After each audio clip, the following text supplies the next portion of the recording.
कहानी ईमानदारी का इनाम।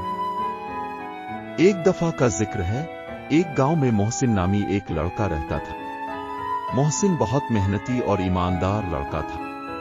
वो अपने वालिदैन की बात मानता था और हर किसी की मदद करने के लिए हमेशा तैयार रहता था। एक दिन मोहसिन अपने खेत में काम कर रहा था कि उसने जमीन में एक चमकता हुआ सिक्का देखा।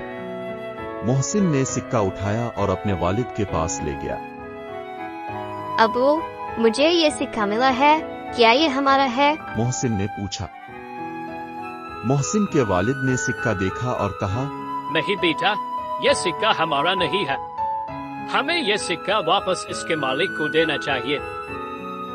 मोहसिन ने सिक्का अपने गांव के बड़े बुजुर्ग के पास ले जाकर दिया और कहा, यह सिक्का मुझे खेत में मिला है, क्या आपको मालूम है कि ये किसका है? बुजुर्ग ने मोहसिन की ईमानदारी की तारीफ की और ऐलान किया कि जिसका ये सिक्का है वो आकर ले सकता है।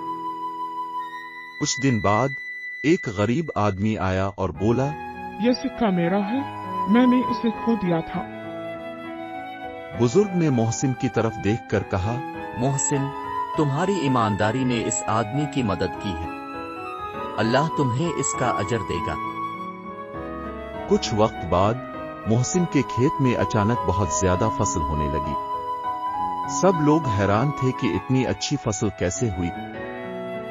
मोहसिन के वालिद ने कहा, ये अल्लाह का इनाम है, क्योंकि मोहसिन ईमानदार है और दूसरों की मदद करता है।